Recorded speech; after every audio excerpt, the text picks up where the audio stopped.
Pemilihan umum tahun 2024 telah selesai diselenggarakan. Para pemilih di seluruh Indonesia secara serentak mencoblos di tempat pencoblosan suara atau TPS masing-masing. Setelah pencoblosan berakhir, para pemilih atau seluruh masyarakat se-Indonesia memiliki kesempatan untuk ikut memantau proses penghitungan suara dan menjaga hasil hitung suara di TPS masing-masing melalui berbagai situs terpercaya. Salah satunya adalah Kawal Pemilu 2024 melalui kawalpemilu.org. Sementara itu, rekapitulasi suara secara berjenjang, mulai dari Panitia Pemilihan Kelurahan atau PPK, sampai Komisi Pemilihan Umum atau KPU RI, dilakukan mulai 15 Februari tahun 2024. Semua pihak harus mematuhi Undang-Undang Pemilu, meskipun quick count menggunakan metodologi ilmiah. Dalam hal ini menggunakan metodologi statistik, tetapi Undang-Undang Pemilu memerintahkan KPU melakukan rekapitulasi secara berjenjang, mulai dari PPK sampai dengan KPU RI. Satu dari ketiga capres yang akan terpilih nanti, tentunya rakyat sangat meminta agar pemimpin Indonesia di tahun 2024 ini bisa menjadi pemimpin yang jujur, pemimpin yang amanah, pemimpin yang bertanggung jawab, pemimpin yang ahli dan cerdas, pemimpin yang mencintai dan dicintai rakyat. Terkait dengan para pemimpin, mari kita bahas etika pemimpin dari sudut pandang Jawa kuno. Kekuasaan dan kepemimpinan tentu bisa ditinjau dari aneka sudut pandang. Sebutlah Kunchara Ningrat misalnya, pernah berpendapat bahwa unsur budaya merupakan variabel penting dan utama untuk memahami perkembangan politik suatu bangsa.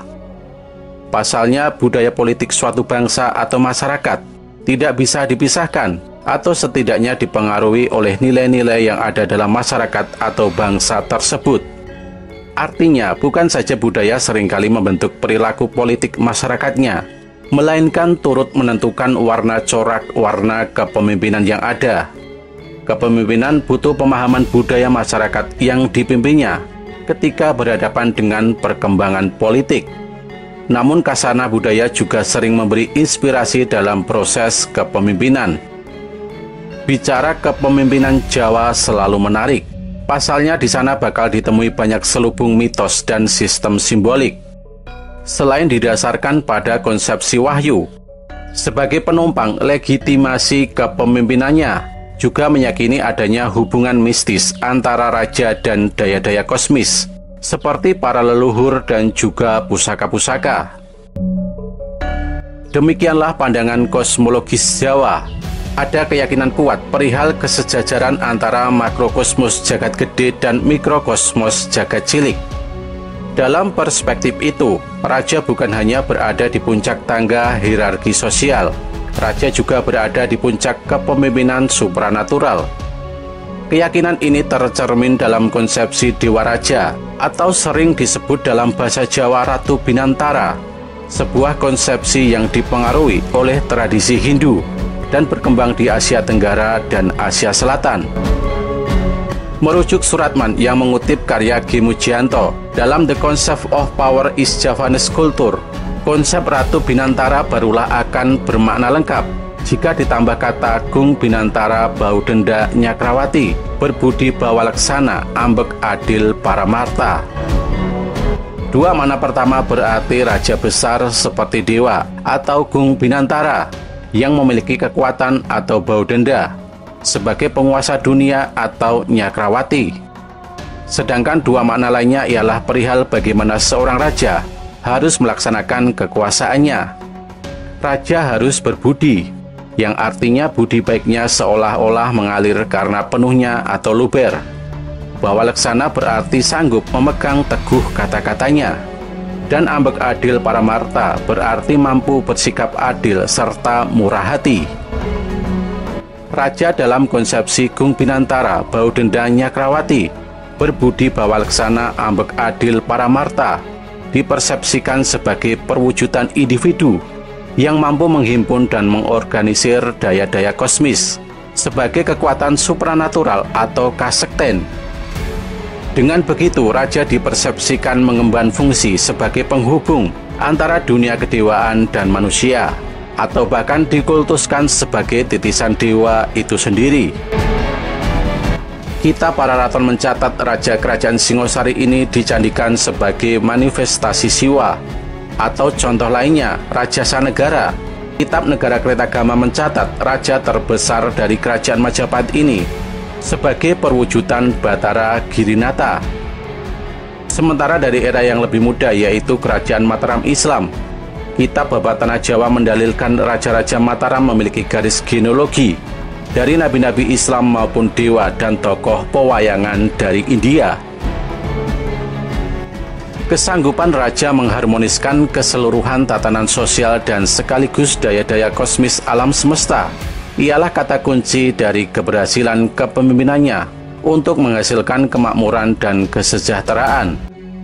Untuk itu, pribadi seorang raja dituntut berperan sebagai penjaga keselarasan untuk mencapai tata tentreming praja. Ini bukan hanya menuntut kesanggupan raja menjaga keselarasan antara manusia dan alam, melainkan juga keselarasan antara elemen sosiopolitik kaula atau masyarakat dan Gusti. Dalam konstruksi kepemimpinan ala Jawa inilah, bicara etika kepemimpinan Raja Jawa tidak bisa tidak. Di sini patut dikemukakan adanya konsepsi Astabrata. Diskursus ini bisa dikata merupakan bagian dari sistem pengetahuan, kemudian ide, gagasan dan sumber nilai-nilai, dan kepemimpinan dalam budaya masyarakat Jawa. Sudah tentu bukan hanya Astabrata, sebutlah serat Niti Sastra atau serat Witaradia misalnya, juga merupakan sumber acuan etnis perihal bagaimana seorang pemimpin harus memimpin. Namun demikian, Astabrata bagaimanapun merupakan sumber rujukan paling klasik dan sekaligus paling utama. Astabrata diyakini sebagai ajaran etnis kepemimpinan sejak dulu dan bahkan hingga kini. Bukan saja sangat populer dalam kehidupan masyarakat Jawa, lebih dari itu, tampaknya tak sedikit orang yang masih menempatkan ajaran ini sebagai sumber rujukan menilai karakteristik keberhasilan seorang pemimpin. Astabrata dikenal masyarakat melalui tradisi tulis dan lisan.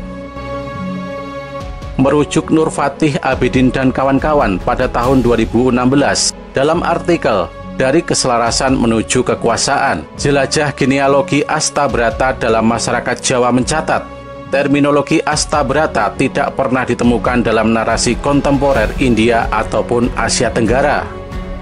Namun demikian, secara substansial, Astabrata memiliki keserupaan dengan isi teks Sapta Dewawrati dalam narasi fabel India, yakni Tantri Kamandaka.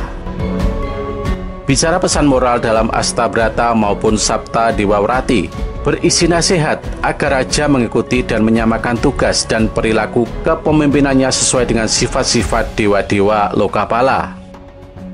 Menariknya, jika Astabrata merujuk pada sifat 8 dewa, maka pada Sapta Dewawrati hanya merujuk 7 dewa, yakni Dewa Agni.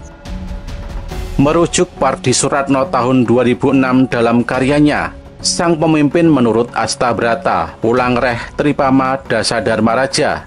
Istilah Astabrata berasal dari bahasa Jawa kuno. Asta berasal dari bahasa Sanskerta.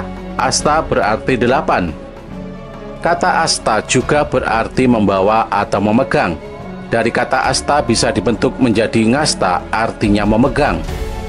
Sedangkan brata merupakan kosakata baru dari bahasa Jawa kuno yang berarti laku. Kata laku bisa juga disejajarkan dengan sikap, tindakan, atau sejenisnya. Kata laku dapat juga disejajarkan dengan kata watak atau sifat. Demikianlah Astabrata bisa dimaknai sebagai 8 laku atau 8 watak atau 8 sifat. Astabrata bisa juga berarti tindakan atau laku memegang, di mana yang dipegang ialah negara. Jadi Astabrata bisa diartikan sebagai 8 syarat dalam memegang negara atau pemerintahan. Merujuk Abidin dan kawan-kawan, Astabrata bersumber dari Kakawin Ramayana. Teks tertua ditemukan berasal dari abad 8 hingga abad 9. Sedangkan merujuk dari Suratno, pada periode lebih muda, teks ini direproduksi kembali ke dalam naskah-naskah lain, seperti Serat Rama, Pakem Makutarama, atau Kitab Babad Sanggala dan lainnya. Sementara dalam tradisi lisan, Astabrata dikenali melalui naskah pakem wayang dan pementasan wayang kulit. Berangkat dari nasihat Sri Ramawijaya sebagai titisan Dewa Wisnu kepada Arya Wibisana yang tengah dirundung duka karena kematian saudara-saudara kandungnya pasca peperangan. Kakawin Ramayana mencatat nama Hyang Indra, Yama, Surya, Chandra, Bayu, Kuwera, Baruna, dan Brahma Agni, yaitu namanya Dewa Delapan. Dewa Delapan itu jikalau menyatu dalam pribadi seorang raja, maka dewa itu disebut Astabrata. Masih merujuk Suratno, Serat Nitisuri, sebuah naskah sastra yang berasal dari zaman Jawa Pertengahan, mencatat perihal Astabrata sebagai berikut.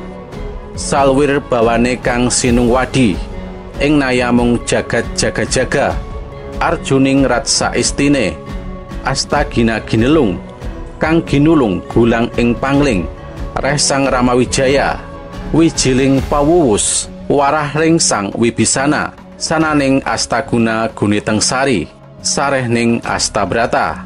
Yang artinya, semua yang telah diberi pelajaran, diberitahu pengetahuan rahasia menjaga dunia, agar mulia dan sejahtera. Yang selalu diinginkan hati adalah 8 hal, maka selalu dipelajari dan dibicarakan setiap hari. Apakah yang disebut 8 hal itu? Yaitu nasihat pelajaran Sri Ramawijaya kepada Arya Wibisana tentang tata cara menjalankan negara, yaitulah yang disebut ajaran Astabrata. Demikianlah menjadi seorang raja dalam konstruksi etika kepemimpinan dalam budaya Jawa. Dituntut memiliki 8 laku atau 8 sifat atau 8 watak. 8 karakter kebijaksanaan yang bersifat keilahian ini merujuk kepada keberadaan 8 dewa, yaitu Indra, Yama, Surya, Chandra, Bayu, Kuwera, Baruna, dan Brahma Agni.